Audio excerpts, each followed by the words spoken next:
That's what it looks like. Probably.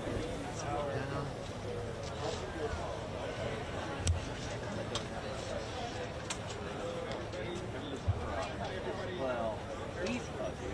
He's not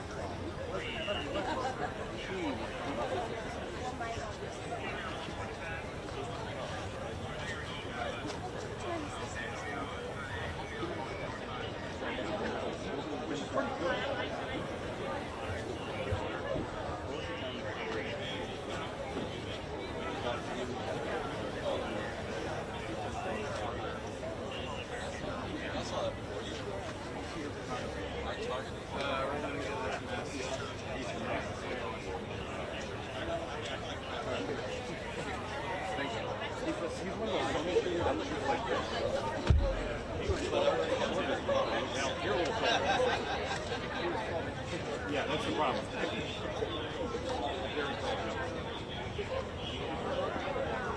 The White House.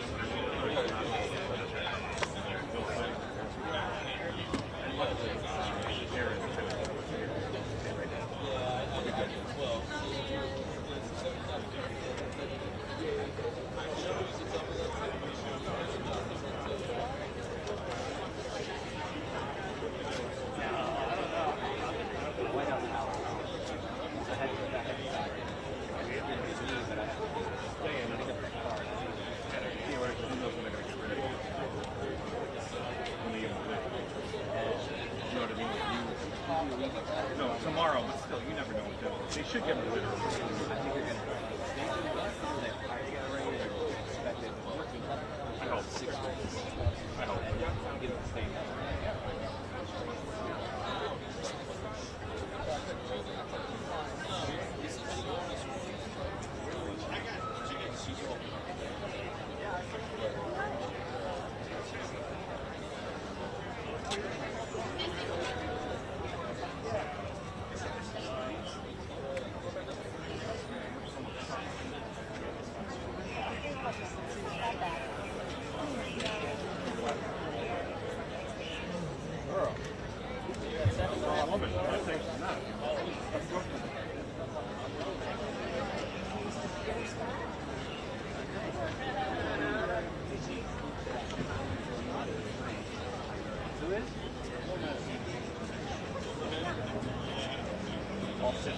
all six of them will be read. Good.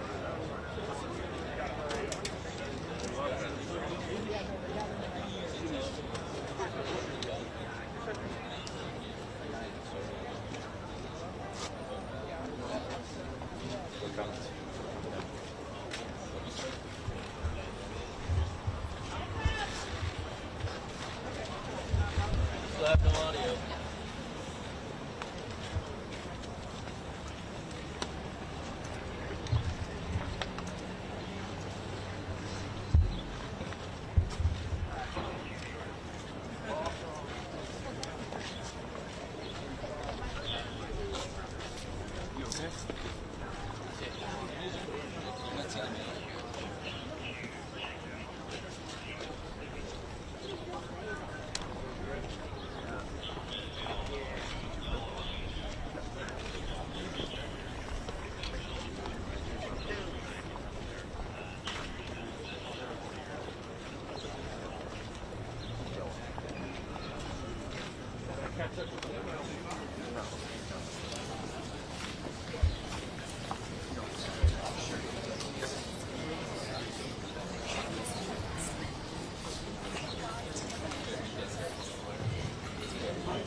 I wish I could say good morning to all of you, but after the decision handed down by the Supreme Court yesterday, compounded by the one this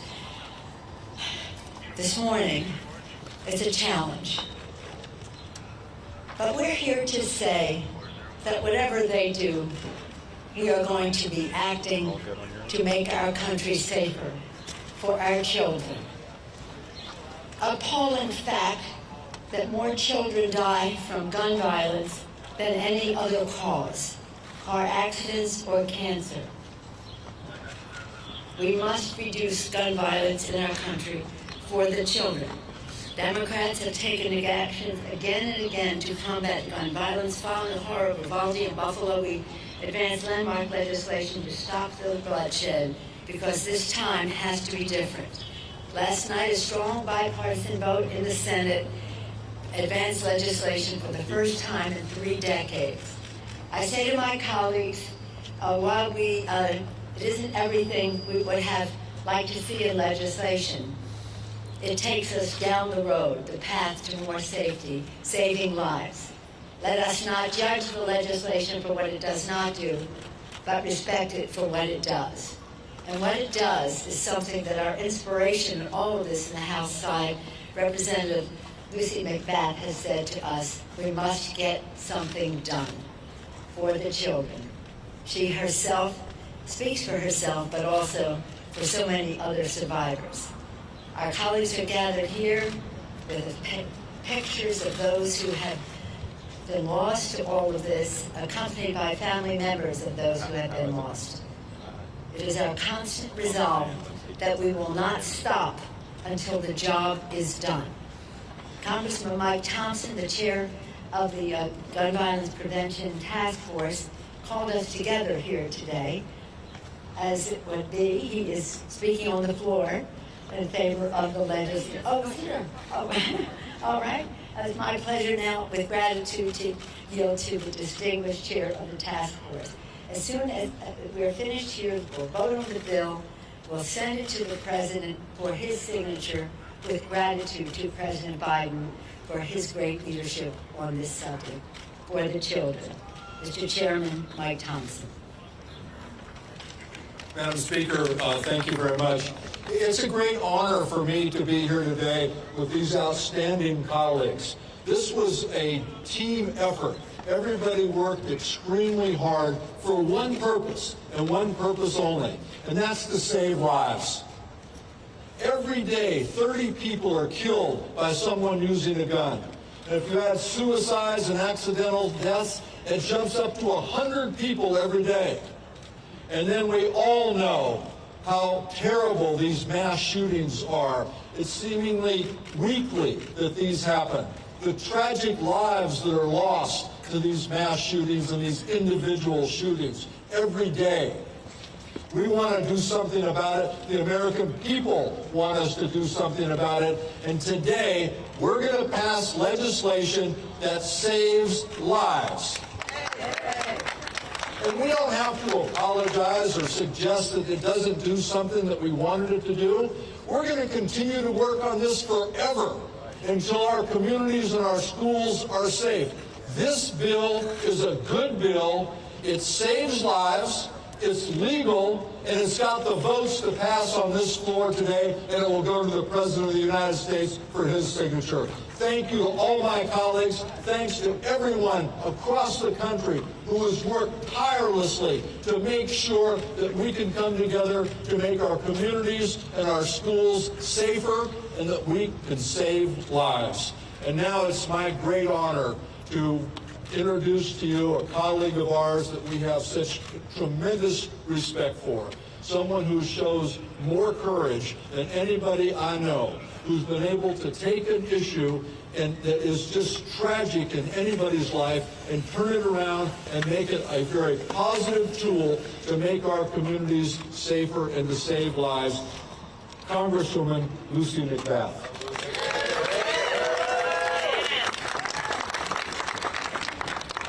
Well, thank you, each and every one of you, for being here today, but I have to just give a deep sense of gratitude to my colleagues.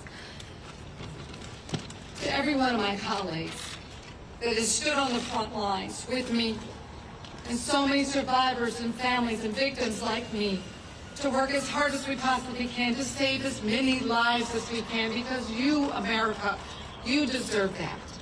As extremists on the Supreme Court have showed us, our success today will never be the end of this fight. But this is a beginning. Because each day that goes by, we learn the news that young children have been murdered. Our loved ones have been murdered. Each day, that goes by, parents are learning that they have to be forced to reckon with their deepest fears. A day in which one day their children may not come home. A day in which we understand, my colleagues understand, that this fight must continue. But for the first time in almost 30 years, for the first time since my son Jordan was born, this body has passed meaningful reforms, life-saving reforms for our existing gun laws. Legislation that will keep our families alive, that will keep our children alive. And that means something. That means something to this body. That means something for America. That means something for our children. This gives us hope. This gives America hope.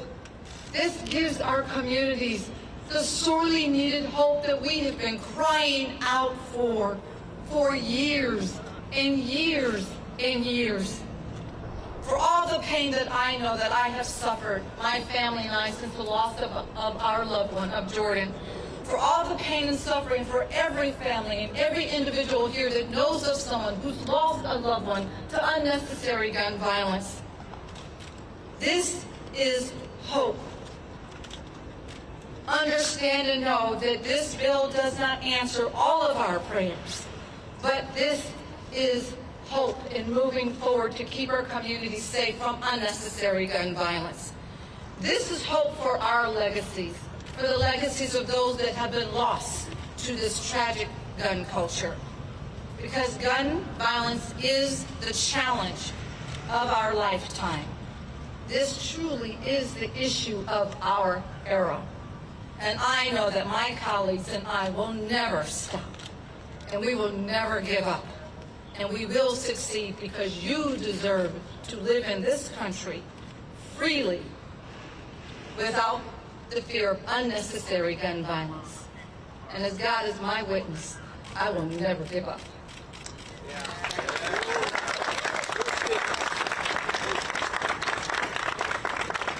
And at this time, it is my honor to introduce to you a wonderful colleague, Robin Kelly from Illinois. Thank you, Speaker Pelosi. We are here today to pass what is but should not be once-in-a-generation legislation. The Bipartisan Safer Communities Act is an opportunity to save lives, plain and simple. My constituents know the trauma of daily gun violence. Children are afraid to play in the parks. Commuters are scared to drive on the highway in and out of the city. I'm so proud that elements of my bill, the Prevent Gun Trafficking Act, are included in the legislation to crack down on the illegal gun trafficking and store purchasing that is bringing guns into communities across this country. I know just how pervasive and detrimental trafficking can be on a community. More than half of guns used in Chicago shootings are brought into the city by trafficking. Too many have died, even more injured, and an untold number traumatized. Today, we will pass this legislation in honor of the victims, the survivors, and all the loved ones who never gave up hope. Thank you. And with that, I introduce our colleague from California, Rep. Judy Chu. I'm Congressmember Judy Chu, Chair of the Congressional Asian Pacific American Caucus, and I'm proud to stand here in support of the Bipartisan Safer Communities Act, which is heading to the President's desk today. The AAPI community is still reeling from the horrific Atlanta spa shootings from just 1 year ago, where a young man went to the store, bought a gun, and then just hours later went to an Asian spa in the Atlanta area to murder Asian women. And then with all deliberateness, he drove 27 miles away to 2 more Asian spas to kill more Asian women. In all, he killed 8 people, including 6 Asian women. This senseless act of gun violence not only cost 8 lives, but destroyed families and communities across Atlanta. They were daughters, mothers, grandmothers, And I will never forget the tears and sobs of their loved ones when we went down to Georgia to visit. So to see that again in Buffalo, in Uvalde, where families had their lives ripped apart in an instant, is more heartache than our country can bear. The Bipartisan Safer Communities Act is such an important step forward. It will ensure deadly weapons are kept out of the hands of dangerous individuals through enhanced background checks for those under the age of 21. It will provide funds for red flag laws. It will close the boyfriend loophole. We know that there's more that we can do to end this epidemic of gun violence, but this bill will save lives. And we also will continue our fight. Thank you, and now I would like to present my wonderful colleague from Texas, Congressmember Veronica Escobar.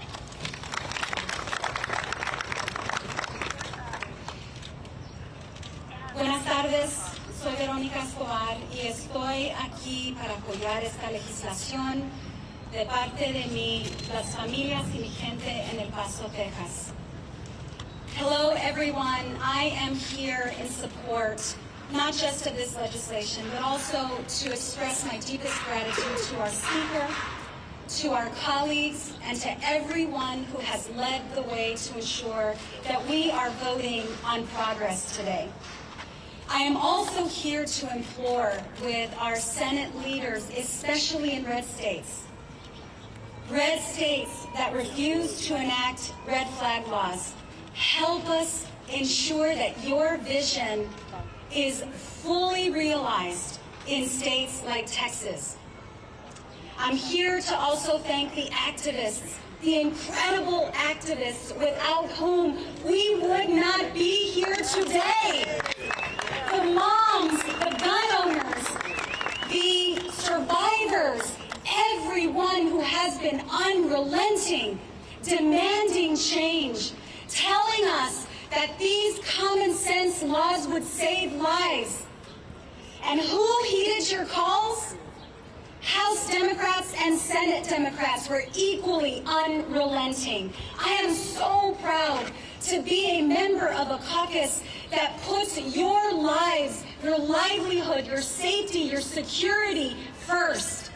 We will be there. We will continue to be there. Because while, yes, this is progress, we hear you, America. We hear you. We know that you are demanding more, and we are with you. And so while today we celebrate progress, and we will march up those steps and get the bill out of the House and to the President's desk, tomorrow, today, we continue to march. We continue to fight. And my friends, in November, we vote. Remember who was with you. Remember who uplifted you. Remember who your partners are. We will be there for you every step of the way. It is now my privilege to turn the podium back to the incredible leader of our caucus that will never give up, Speaker Nancy Pelosi. Thank you very much. Thank you to my colleagues for their very important messages. I also want to join them in acknowledging the activists. As you've all heard me say again and again, our inside maneuvering can only accomplish so much. It's the outside mobilization that makes all the difference in the world. And much of that mobilization has been spontaneous and organic, not organized by us, but springing from the heartbreak of it all. I know that I have a coin, a challenge coin, Stand with Parkland. Stand with Parkland. And standing with Parkland, we stand with all of you. With all of you. And again, we will not rest until the job is done. And now, without voice or training, we are now going to sing God Bless America. God bless America, land that I love. Stand beside her and guide her through the night with the light from above. From the mountains to the prairies, to the oceans, white with foam.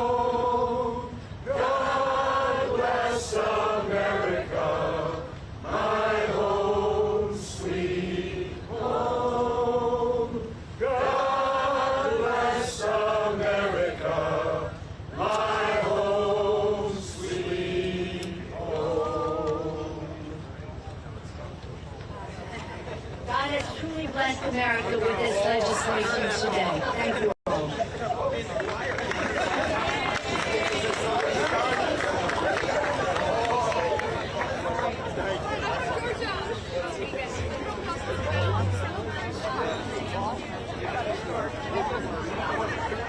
I'm okay.